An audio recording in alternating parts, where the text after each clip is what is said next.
कल previous class में जो बताए थे उसमें मैग्नीट्यूड बता दिया। वेक्टर का सबसे ज्यादा यूज जो होगा, वेक्टर का बेसिकली हम तो बताए थे कि मैकेनिक्स पार्ट 1 में जितना सारा पार्ट है वो सारे का यूज होना है, और वेक्टर तो मैथ्स का पार्ट है ना।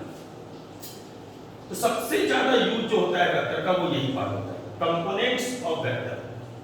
ये कंपोनेंट्स मतलब क्या होता है? टुकड़ा। जैसे ये मार्कर है या पेन है ना, तो इसको पेन को अगर खोलेंगे तो इसका दो कंपोनेंट आएगा मेनली, एक रिफिल और दूसरा उसका कैबिनेट है ना। तो कंपोनेंट मतलब किसी भी वेक्टर को एक्स और वाई डायरेक्शन में तोड़ना, ब्रेक करना, इसी को बोलते हैं कंपोनेंट ऑफ वेक्टर। तो अब यहां पे देखो कैसे करेंगे इसको।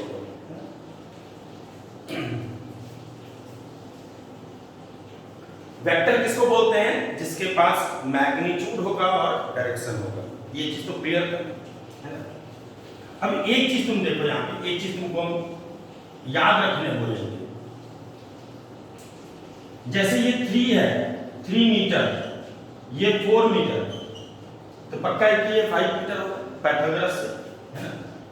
ये 3 का स्क्वायर प्लस 4 का स्क्वायर ये 5 होगा। अगर ये 90 डिग्री है तो कौन परपेंडिकुलर होगा और कौन बेस होगा? तो जब तक हम एंगल नहीं बोलेंगे तब तक तुम पी नहीं बोल सकते कि कौन होगा परपेंडिकुलर। तो एंगल के सामने जो होता है वो पी होता है। एंगल के सामने अर्थ में क्या होगा? परपेंडिकुलर होगा। जिस भी एंगल के बारे में 90 डिग्री जो होगा, क्योंकि राइट एंगल होगा तभी पी बी एच होगा। 90 डिग्री के सामने जो होगा वो एच होगा। 90 के सामने क्या होगा?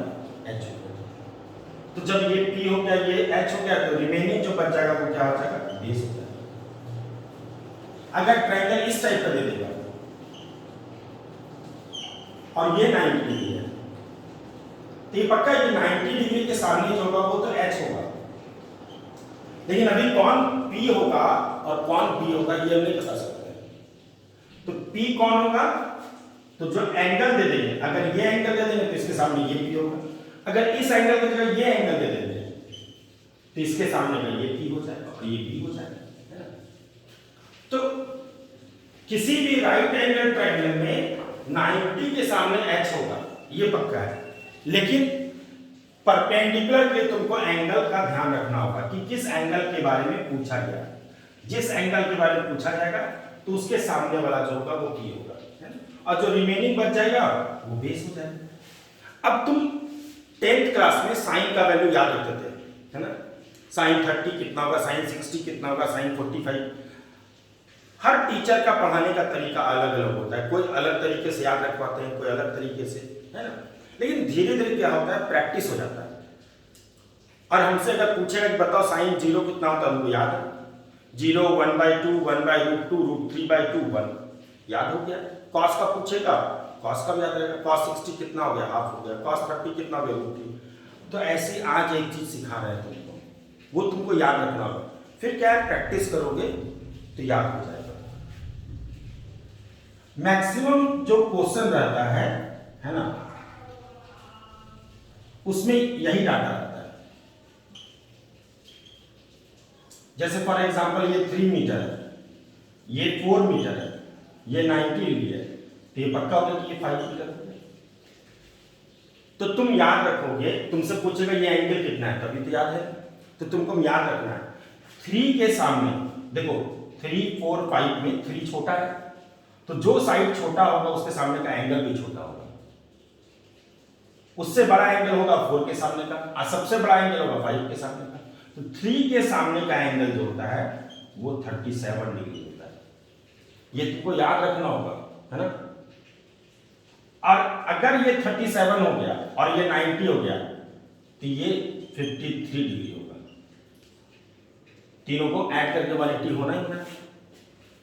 तब क्या बोले कि कोई भी जगह दे देगा, ये दे देगा, ये है ऐसे करके, ये 3 मीटर, ये 4 मीटर, ये 5 मीटर। तो 3 के सामने ये कितना हो जाएगा 37, और ये वाला कितना हो जाएगा 50। जो साइड छोटा उसके सामने का एंगल भी छोटा। देख लो, ये देखो, ये साइड छोटा है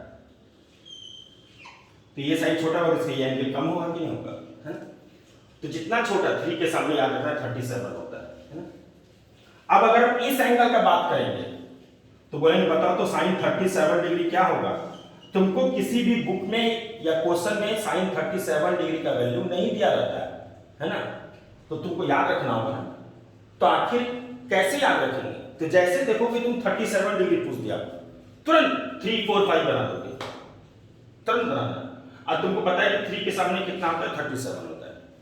तो साइन 37 क्या होगा, इस एंगल के लिए पूछे हैं तो पक्का है कि ये P होगा और ये क्या होगा, H होगा। तो 3/5। cos 37 पूछेंगे तो B/H होता है। तो जब ये इस एंगल के लिए P हो गया, ये H हो गया, तो ये B होगा कि नहीं होगा, तो 4/5। मीटर मीटर तो कट ही जाएगा, है ना। लेकिन अगर हम साइन 53 डिग्री पूछ देंगे इस एंगल के लिए, तो इस एंगल के लिए P तो ये हो जाएगा, H तो हर्ष में यही रहेगा, तो 4/5 हो जाएगा। tan 53 पूछेंगे, tan थीटा P/B होता है। इस एंगल के लिए P हो गया 4 और B हो जाएगा तुम्हारा 3, तो कितना हो जाएगा 4/3। तो तुमको क्या बोले कि अगर तुमको 37 डिग्री या 53 डिग्री किसी भी क्वेश्चन में आता है तो तुम्हारा फर्स्ट काम ये होगा कि तुम एक राइट एंगल ट्रायंगल बनाएगा और 3 4 5 लिख देगा। 3 के सामने 37, ये 90 है, तो ये एग्जैक्टली 53 हो जाएगा। अब इस एंगल के लिए कौन P होगा, कौन H होगा, कौन B होगा, आपको पता है, हम तुरंत बता सकते हैं। इस एंगल के लिए कौन P होगा, कौन सा B होगा, कौन सा H होगा, हमको पता है, तुरंत कर देंगे। तो तुमको साइन 37 डिग्री का वैल्यू किसी भी क्वेश्चन में नहीं दिया रहता है और मैक्सिमम क्वेश्चन में 37 ही यूज करता है 11th क्लास में। तो यहां पे तुमको 3 4 5 याद रखना है। अब तुमको हम एक चीज बताते हैं, कंपोनेंट पढ़ा रहे हैं, ये एक्स एक्सिस है, ये वाई एक्सिस। कंपोनेंट मतलब ब्रेक करना, तोड़ना को बोलते हैं कंपोनेंट, है ना। किसमें तोड़ना, एक्स और वाई में तोड़ना। अब देखो एक लड़का ए से स्टार्ट किया, कल प्रीवियस क्लास में बेस्ड, ए से कहां गया बी, अब बी से कहां गया सी, यहां से यहां कितना दूर गया 3 मीटर, यहां से यहां कितना दूर गया 4 मीटर। कहां पहुंच गया, ए से स्टार्ट किया था और कहां पहुंच गया सी, यानी यहां से स्टार्ट किया और यहां पहुंच गया, ए से स्टार्ट किया और सी पहुंच गया, है। तो कैसे लिखोगे, ए टू सी क्या लिखोगे, 3 मीटर आई कैप अब प्लस 4 मीटर जे कैप, पहुंच गए। लेकिन अगर हम तुमसे पूछें कि क्या कोई और तरीका है, क्या कोई और तरीका है कि इस लड़के को हम कैसे भेजें, पहले इधर भेजे फिर इधर भेजे, यानी पहले एक्स में भेजे और फिर वाई में भेजे, तो तुम बोलोगे हाँ हम डायरेक्ट भेज देंगे, यहां से पहुंच जाएगा।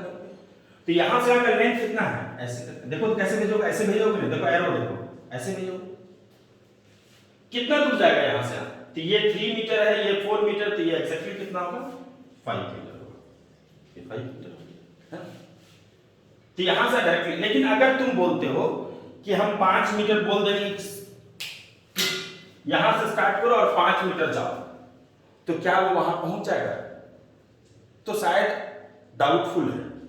क्यों डाउटफुल है, क्योंकि अगर हम बोलते 5 मीटर जाना है तो हो सकता है 5 मीटर इधर चला जाए, 5 मीटर इधर चला जाए, 5 मीटर इधर चला जाए, 5 मीटर इधर चला जाए। लेकिन अगर हम ये बोल दें, क्योंकि इसको हमको भेजना है डायरेक्ट यहां से, अगर हम इसको ऐसा बोल दें कि ये 4 है, देखना ध्यान रखना, ये एंगल कितना हो गया 53 डिग्री। अगर हम इस लड़के को बोले कि तुम ऐसे नहीं ना जाना चाहते हो, तुम सीधा जाना चाहते हो, तो तुम एक काम करो, यहां पर खड़े हो जाओ और पॉजिटिव एक्स एक्सिस के साथ एग्जैक्टली 53 का एंगल बनाओ, बना दिए 53 का एंगल, और अब चलो 5 मीटर, तो तुम वहीं पहुंच जाओगे जहां से ये घूम करके पहुंचा है। यानी इस लड़के को बोलना होगा कि तुमको जाना है डायरेक्ट अगर, तो तुम पॉजिटिव एक्स एक्सिस के साथ 53 का एंगल बनाओ और तब तुम पहुंचो वहां पे, तो शायद तुमको मिल जाएगा वहां पे। तो मेरे पास वेक्टर लिखने का 2 तरीका है, एक तो हम ऐसे भेज सकते हैं 3 मीटर एक्स एक्सिस में 4 मीटर वाई एक्सिस में, यानी 3 मीटर आई कैप प्लस 4 मीटर जे कैप, ये ऐसे क्या और फिर ऐसे क्या। और दूसरा ऑप्शन है कि हम डायरेक्टली बोल देंगे कि नहीं तुमको जो है 5 मीटर जाना है, लेकिन 5 मीटर बोलने से नहीं होगा, एंगल बोलना होगा, बिना एंगल का नहीं हो सकता है, क्योंकि 5 मीटर किधर भी जा सकता है ये। तो अगर हम बोले 5 मीटर तुमको जाना है और वो भी कितना एंगल बनाना है, 53 डिग्री, किसके साथ एंगल बनाना है, पॉजिटिव एक्स एक्सिस का। तुम एक काम करो, पहले 53 का एंगल बनाया और तब चलो 5 मीटर, तो वो मिल जाएगा। तो एक तरीका है ऐसे लिखने का, ए से गए सी, सीधा कितना दूर चल रहे हैं, 5 मीटर, कितना एंगल बनाए, at an angle 53 degree, 53 degree का एंगल बनाए, किसके साथ बनाए ये भी लिखना होगा, विथ पॉजिटिव एक्स एक्सिस। तो मेरे पास वेक्टर लिखने का दो तरीका हो गया, एक ऐसे हो गया और एक ऐसे हो गया, है ना। ये आई और जे के टर्म में हो गया, ये आर, आर मतलब डायरेक्टली कितना चलेगा, और ये हो गया एंगल। एक तो आई जे करके लिख सकते हो, दूसरा आर और थीटा करके लिख सकते हो, ये डायरेक्टली पहुंच जाता है। तो तुम कैसे निकालेंगे, तो अगर ये दिया रहेगा तो क्या तुम ये निकाल सकते हो, तो तुम बोलोगे हाँ निकाल सकते हैं। कैसे निकालेंगे, तो ये 3 है और ये 4 है, तो हम पाइथागोरस थ्योरम यूज करेंगे और ये लगा देंगे 3 स्क्वायर प्लस 4 स्क्वायर यानी 5, ये निकल जाए। ये एंगल निकाल सकते हो, हाँ, साइन थीटा कॉस थीटा कोई भी यूज कर लेंगे, निकल जाएगा ये एंगल कितना होगा, है। तो तुमको अगर ये दिया रहेगा तो तुम ये निकाल सकते हो, और अगर ये दिया रहेगा तो ये निकाल सकते हो, तो तुम बोलोगे हाँ वो भी निकाल सकते हैं। यानी अभी फिजिक्स कहीं नहीं है, तुम फिजिक्स समझना, तुमको नॉर्मली मैथ्स देखना है, मैथ्स से करना है ना ये चीज। तो हमारे पास दो ऑप्शन है वेक्टर लिखने का, एक ऐसे करके लिख सकते हैं और एक ऐसे करके लिख सकते हैं, है ना। इसी को बोलते हैं कंपोनेंट। यानी अगर तुमको ये दिया रहेगा और तुमको बोलेगा इसको x और y में तोड़ दो, तो इसी को बोलते हैं कंपोनेंट। यानी हमको दिया हुआ है ये और हमको लिखने बोल रहा है ऐसे, है ना। तो इसी को क्या बोलते हैं, कंपोनेंट ऑफ वेक्टर, यानी वेक्टर को x और y में तोड़ना। अब देखो कितना इजी है, तुमको सिंपली मैथ्स यूज करना है ना, और एकदम आराम से हो जाएगा, है ना। तो इसको करते हैं, है ना। हमको क्या दिया हुआ था, हमको दिया हुआ है ये x एक्सिस हो गया और ये y एक्सिस, ये दिया हुआ है a से गया c, कितना दूर दिया हुआ है 5 मीटर, और ये एंगल दिया हुआ है कितना है 37 फॉर एग्जांपल। ये हमको दिया हुआ है कि एक लड़का a से c गया है 5 मीटर और कितना एंगल बना रहा है 37 डिग्री से, और हम चाहते हैं इसको ऐसे लिखने के लिए, यानी x और y में तोड़ना, ठीक है। ये दिया हुआ है और हमको ऐसे लिखना है। देखो एरो क्यों बना रहे हैं, क्योंकि ऐसे जा रहा है इसलिए एरो बना रहे हैं, a से c ऐसे पहुंचा है, और हमको भेजने का मकसद कैसा, ऐसे करके भेजने का। तो हम a से c भेजेंगे और ऐसे भेजेंगे, यानी हमको इस तरह से भेजना है, ठीक। तो सबसे पहले देखो तो सिंपल ट्रिग्नोमेट्री देखना, ये दिया हुआ है कितना 5 मीटर और ये क्या दिया हुआ एंगल, तो इस एंगल के सामने ये क्या होगा p, ये 90 है, इसके सामने ये क्या होगा h, और ये क्या होगा बेस। हमको h दिया हुआ है और हमको एंगल भी दिया हुआ है, और हमको निकालना क्या है p और b, क्योंकि ये हो गया इधर चलने वाले और ये हो गया इधर चलने वाले, है। तो हम एकदम आराम से लिखते हैं साइन 37 डिग्री, सिर्फ मैथ्स कर रहे हैं, p/5 metre, sine 37 p/h, so that p equal to 5 metre sine 37 degree. Sine 37 का वैल्यू भी पुट कर सकते हैं। इसका मतलब ये दिया हुआ था तो हम ये निकालें, कितना आया ये 5 मीटर साइन 37 डिग्री। चलो बेस निकालते हैं, cos 37 degree equal to b/h, h हमको दिया हुआ है 5 metre, so that b equal to 5 metre cos 37 degree. तो ये कितना है 5 मीटर cos 37 डिग्री। तो सबसे पहले सिंपल समझना कि ये अगर दिया हुआ है और ये एंगल दिया हुआ है, तो क्या तुम ये और ये निकाल सकते हो, तो तुम बोलोगे हाँ हाँ एकदम आराम से निकाल सकते हैं। सिंपली ट्रिग्नोमेट्री यूज करके sin theta equal to p/h किए, p निकल गया, cos 37 इक्वल टू b/h किए, b निकल गया। अब ये लड़का ऐसे जा रहा था और हमको इसको ऐसे नहीं भेजना, यानी इसका टुकड़ा कर देना, इसको x और y में भेजना, इसी को कंपोनेंट बोलते हैं। तो हम ये और ये कितना लेंथ है वो निकालिए। अब देखो तो ये लड़का कैसे जाएगा, ऐसे जाएगा, देखना, अब फिर कैसे जाएगा, ऐसे जाएगा, तब ना पहुंचेगा। यानी पहले एरो ऐसे होगा, और फिर एरो ऐसे होगा, तब जाके पहुंच जाएगा। तो अब बताओ तो कैसे गया ए से सी जाने का रास्ता कैसे हुआ? ए से गया बी, ए से जाएगा बी और फिर बी से जाएगा सी। बताओ तो ए से बी कितना चलेगा? तब निकाले, ये दिया हुआ था और ये दिया हुआ, तो यहां से यहां तक का लेंथ निकालिए, यहां से यहां तक का, है ना? कितना आया? 5 मीटर cos 37। किस एक्सिस में किया? एक्स एक्सिस में किया। और फिर कितना चले यहां से यहां? तो 5 मीटर sin 37 चले। और किस एक्सिस में चले? वाई एक्सिस में चले। तो आराम से ब्रेक कर दिया। यानी ये अगर दिया रहेगा तो हम ये और ये निकाल सकते हैं, है ना? अब तुमको याद रखने का तरीका बताते हैं। कौन बार बार इतना sin 37 cos 37 करेगा, है ना? तुम याद रखना कि जिधर एंगल होता है, ध्यान दोगे, जिस तरफ एंगल होता है उस तरफ हर समय cos होता है। जिस तरफ एंगल होगा उस तरफ क्या होगा? cos का कंपोनेंट होगा। और रिमेनिंग जो होगा वो क्या होगा? sin होगा। एक चीज और, यहां से यहां तक का लेंथ अगर 5 मीटर sin 37 है तो तुम बोल सकते हो कि ये भी लेंथ तो उतना ही होगा, ये जितना होगा उतना ही ये भी होगा। तो जिधर एंगल होगा उस तरफ क्या होगा? cos होगा। इससे ठीक 90 डिग्री पे क्या होता है? sin होता है। इधर बोलो या इधर बोलो, बात बराबर है, क्योंकि ये जितना लंबा होगा उतना ही ये लंबा होगा। तो ये दिया हुआ था और ये एंगल दिया हुआ था, हमको लिखना था x और y कंपोनेंट। तो हम जानते हैं एक रास्ता मेरे पास ऐसे जाने का है और दूसरा रास्ता वहीं पे पहुंचने का ऐसे भी है, यहां से यहां, यहां से ऐसे पहुंच सकते हैं। इसलिए एरो दिए हैं, ऐसे पहुंच, या तो ऐसे पहुंचो और नहीं तो डायरेक्टली पहुंचो। तो हमको क्वेश्चन में क्या दिया हुआ था? ये और ये दिया हुआ था, और हमको ये लेंथ निकालना होगा और ये लेंथ निकालना होगा, तब ना पता चलेगा x में कितना चलेंगे और y में कितना चलेंगे। तो उसके लिए हम लोग क्या किए? ट्रिग्नोमेट्री यूज की। sin theta equal to p by h लगाए तो यहां से p निकाल लिए, ऐसे ही cos theta equal to v by h किए तो v निकाल लिए। तो तुमको निकल गया कि यहां से यहां तक लंबाई कितना है और यहां से यहां तक लंबाई कितना है। तो तुम बोल सकते हो कि अगर तुमको x में चलना होगा तो इतना चलना होगा और तुमको y में चलना होगा तो इतना चलना होगा। और वैसे ये जितना लेंथ होगा एग्जैक्टली ये भी उतना ही लेंथ है ना?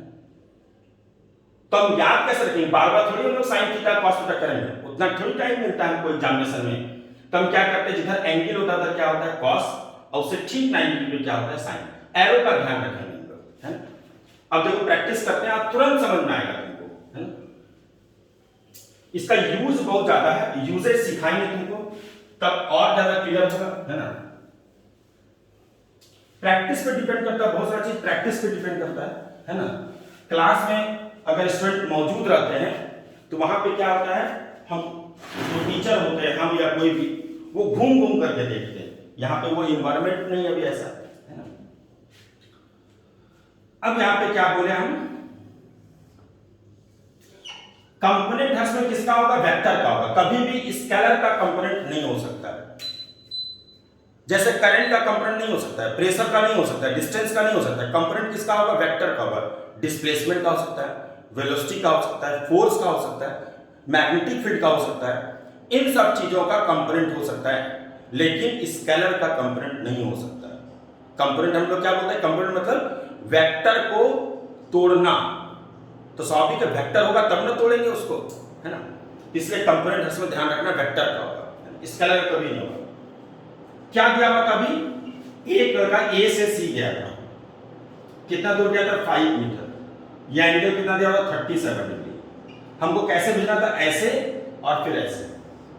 तो हम क्या बोले, जिधर एंगल होता है उधर कॉस होता है। अब उतना नहीं करेंगे, इधर क्या होगा? 5 मीटर cos 37 और ये कितना हो जाएगा? 5 मीटर sin 37। जिधर एंगल उधर cos, और ये जितना होगा उतना ही ये भी होगा, तो ये भी बोल सकते हो 5 मीटर sin 37। तो इसको फिर से देखो, लिख रहा है, ये हो गया तुम्हारा ए से सी, कितना हो गया? 5 मीटर। ये एंगल कितना है? 37। तो यहां से यहां तक लेंथ कितना हो गया? 5 मीटर cos 37। एरो देखना इधर होगा, और इधर का लेंथ कितना हो गया? 5 मीटर sin 37। जिधर एंगल होगा उधर cos होगा, उससे ठीक 90 डिग्री पे क्या होगा? sin होगा। 5 मीटर cos 37, 5 मीटर sin 37। तो हम लोग ज्यादातर ये वाला यूज करते हैं, जिधर एंगल हो गया कॉस और उससे ठीक 90 डिग्री पे क्या हो गया साइन, और जिसको तोड़ रहे हैं वो बीच में, अभी फिलहाल एट प्रेजेंट जिसको तोड़ रहे हैं वो कहाँ रहेगा, बीच में रहेगा, ये कॉस ये साइन, है ना। दूसरा एग्जांपल करते हैं, क्या बोले हम वेक्टर को तोड़ सकते हैं, स्केलर को बिल्कुल नहीं तोड़ सकते हैं। जैसे फॉर एग्जांपल ये दिया हुआ एफ मतलब फोर्स वेक्टर होता है, और ये एंगल दिया हुआ थीटा, तो क्या बोले इधर क्या होगा एफ कॉस थीटा, और इससे ठीक 90 डिग्री इधर क्या होगा एफ साइन थीटा। एरो कैसे पहचानोगे, तो ऐसे जाएगा फिर ऐसे जाएगा। उससे अच्छा तरीका एक और है, तुम इसको झुका दो, इसको झुकाओ, ये एरो ऐसे है, इसको झुकाओ इधर, तो देखो तो एरो इधर गया कि नहीं गया, इधर जा रहा था ये, इसको झुका दिया, इसको फिर इधर करो तो देखो तो एरो किधर आ रहा है, इधर आ रहा है। यानी तुम इसका यहाँ पे हेड पकड़ करके ऐसे झुकाओ इधर, तो ये f cos थीटा हो गया और एक क्या हो गया f sin थीटा हो गया। इसी को प्रैक्टिस करना है ना, हम 2 4 10 प्रैक्टिस कर देते हैं, तुमको क्लियर हो जाएगा, है ना। ध्यान क्या रखने बोले हैं कि अगर तुमको x और y में तोड़ना है तो जिधर एंगल दिया रहेगा उधर हर्ष में क्या होगा cos होगा, और उससे ठीक 90 डिग्री पे क्या होगा sin होगा। वेक्टर होगा तो एरो जरूर होगा, है ना, बिना एरो का तो वेक्टर होगा नहीं।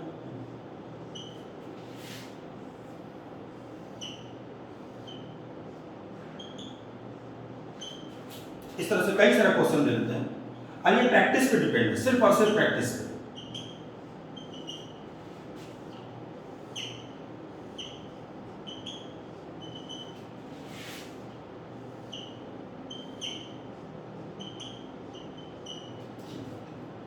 सबसे पहले तुमको क्या करना है, ध्यान क्या रखना, जिधर एंगल होगा उधर कॉस होगा, एंगल किधर इधर है, इस तरफ क्या होगा एफ कॉस थीटा, ऐसे ठीक 90 डिग्री पर इसमें क्या होगा एफ साइन थीटा, अब बीच में ये रहेगा। अब इस बार एंगल किधर इधर है, इधर होगा एफ कॉस थीटा, ऐसे एग्जैक्टली 90 डिग्री पे हर्ष में क्या होगा एफ साइन थीटा, और बीच में ये रहेगा जिसको तुम तोड़ रहे हो, ये एफ हो गया, इधर क्या होगा एफ कॉस थीटा, ऐसे एग्जैक्टली 90 डिग्री पे क्या होगा एफ साइन थीटा, बीच में ये रहेगा जिसको तुम ब्रेक कर रहे हो। अभी एरो पे नहीं आ रहा, ये एफ हो गया, इधर क्या हो गया एफ कॉस थीटा, इधर क्या हो जाएगा एफ साइन थीटा, ये एफ है, जिधर एंगल उधर कॉस, इधर एफ कॉस थीटा, और उससे ठीक 90 डिग्री पे क्या होगा एफ साइन थीटा, बीच में ये रहेगा, है ना, ये एफ हो गया, इधर क्या हो गया एफ कॉस थीटा, इधर क्या हो जाएगा एफ साइन थीटा। अब आते हैं एरो पे, है ना, एरो बहुत इंपॉर्टेंट पार्ट है। किधर जा रहा था, इधर जा रहा था, देखो ये ऐसे, ये टिप हमारा दिखा रहा है एरो, इसको तोड़ दिया ऐसे, देखो तो इधर जाएगा कि नहीं, और ये किधर जाएगा ऊपर, और नहीं तो तुम इसको हेड पकड़ लो, ये ऐसे पकड़ लो, देखो तो लाओ इधर जाएगा कि नहीं, इसको उठाओ तो ऐसे जाएगा कि नहीं।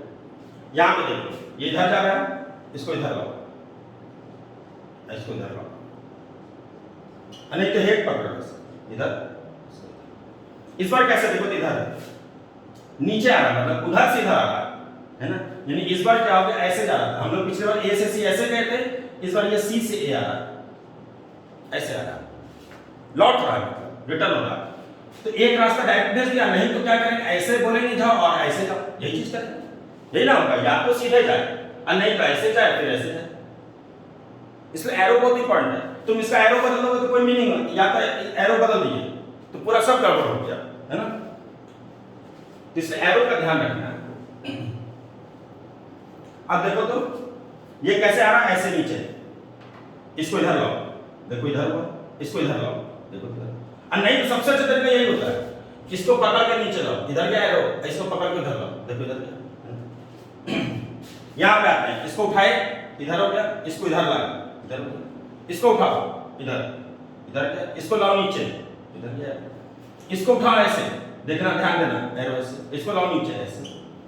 तो जिधर एंगल होगा उधर क्या होता है कॉस होता है, और उससे ठीक 90 डिग्री पे क्या होता है साइन होता है ना। अब इसका एप्लीकेशन क्या है, कहां यूज करते हैं, है ना।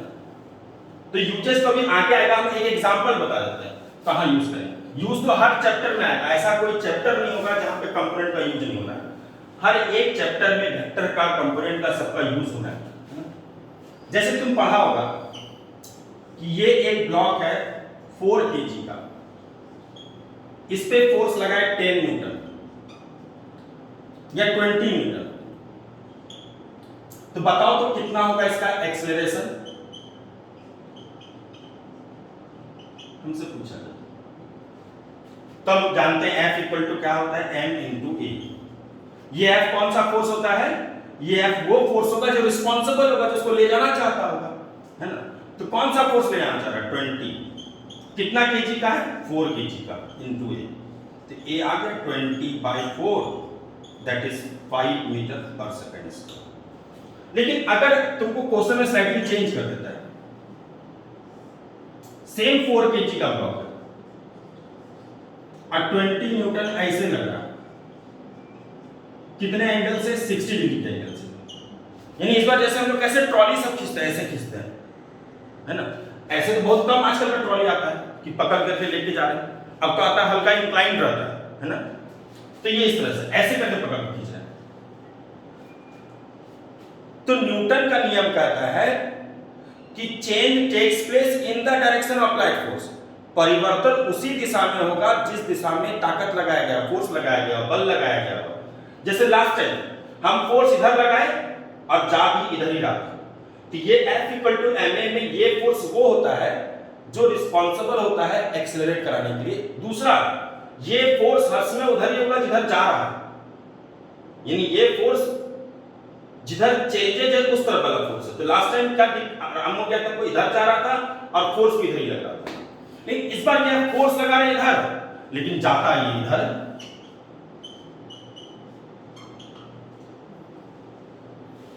तो इस बार अगर तुम F इक्वल टू ma लगा दोगे और F की जगह 20 लिख दोगे, m की जगह 4 लिख दोगे, तो ये गलत हो जाएगा, ये 20। क्यों? क्योंकि ये फोर्स वो होगा जिधर जा रहा है, change takes place in the direction of applied force, जिधर जा रहा है उधर का। तो फोर्स लगा रहे इधर, अगर ये इधर जाता, इस तरफ जाता, तब तो ठीक था, लेकिन हम फोर्स लगा रहे इधर और जा रहा है इधर, है ना। तब यहां पे जरूरत पड़ता है इसको तोड़ने का, ब्रेक करने का। यानी अगर तुमसे पूछे कि बताओ तो पेन का कितना कंपोनेंट हुआ, तो तुम बोलोगे पेन का 2 कंपोनेंट हुआ, बोलते हो ना, एक रिफिल, दूसरा कैबिनेट। अच्छा, फायदा क्या हुआ पेन को तोड़ने से? पेन को तोड़ने से हमको ये फायदा मिल गया, यानी ब्रेक किए, कंपोनेंट ब्रेक किए उसका, तो ये फायदा मिला कि हमको पता चला कि आखिर पेन में लिखते किससे हैं। तो पता चला, अच्छा रिफिल जो होता है वो हेल्पफुल होता है लिखने में, जबकि इसका जो कैबिनेट है, इसका जो कवर है, वो उसके ग्रिप में मदद करता है। तो ये तुमको पता कब चला? जब हम उसको तोड़ के देखे, है ना। ये चीज यहाँ पे, तो कंपोनेंट का यूज वही है, यानी ये 20 न्यूटन लग रहा है इधर, अब इसको तोड़ देते हैं, तो जिधर एंगल उधर कॉस, इधर क्या हो जाएगा 20 cos 60, एकदम आराम से।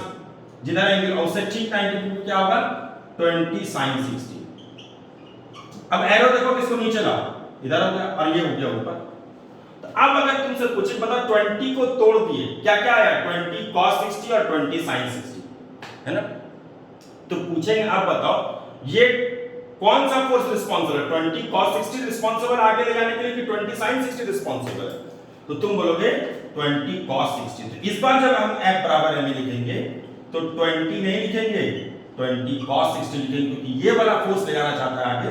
और अब यहां पे निकाल दें, cos 60 पता ही है हाफ होता है, और यहां से ये आ जाएगा। एक लास्ट इंपॉर्टेंट पार्ट है ना, जिसका भी तुम कंपोनेंट ब्रेक करोगे, जैसे हम अभी बोल ही रहे थे पेन का, तो पेन को अगर तोड़े तो एक रिफिल और एक कवर आया, है ना, ये आया। लेकिन अब पेन नहीं रहा, ध्यान से समझना, पेन को अगर तोड़ दिया और रिफिल और कवर आ गया, तो अब पेन नहीं रहा, एक रिफिल हो गया, दूसरा कवर हो गया, ठीक है। इसका मतलब अगर हम 20 को अगर तोड़ते हैं तो 20 हो गया एक तरह से मेरा पेन, ये हो गया पेन। इसको तोड़ करके हमको चेक करना है कि कौन इसको आगे लेके जा रहा है, तो हम इसको तोड़े, एक पार्ट आया 20 cos 60 और दूसरा पार्ट आ गया 20 sin 60। तो पेन को अगर तोड़ दिए तो एक हो गया रिफिल और एक हो गया कैबिनेट, लेकिन अब ये पेन नहीं रहा, है ना। भले हम मिटाते नहीं, हम लोग इरेज नहीं करते हैं उसका, लेकिन हम ध्यान रखते हैं कि अगर हम 20 को अगर तोड़ दिए हैं और 20 cos 60 और 20 sin 60 लिख दिए हैं, तब ये 20 नहीं रहेगा, ये चीज, ठीक है। तो क्या बोले, यूज क्या होगा, कंपोनेंट ब्रेक करने का। फिर धीरे धीरे सीखेंगे इसका यूजेज आएगा। तो वेक्टर के कंपोनेंट का यूज हर समय आएगा। कंपोनेंट ब्रेक हम लोग उस वक्त करेंगे जब हमको पता करना होता है कि कौन सा पार्ट क्या काम कर रहा है। बस सिंपल कॉन्सेप्ट है, कौन सा पार्ट क्या काम कर रहा है उसको पता करने के लिए हम लोग कंपोनेंट ब्रेक करते हैं। यहाँ पे ब्रेक इसीलिए दो चीज ध्यान रखिए, जिधर एंगल होगा उधर क्या होगा, कॉस, उससे ठीक 90 डिग्री पे क्या होगा, साइन, और एरो का ध्यान रखना है ना, ये चीज होगा। ठीक है, फिर नेक्स्ट क्लास में सीखेंगे कि कैसे हम लोग किसी भी दो वेक्टर के बीच का एंगल निकालते हैं, है ना, एंगल कैसे होता है, धीरे धीरे स्टेप बाय स्टेप सीखेंगे, है ना। फिर आएगा काइनेमेटिक्स। चलो ओके।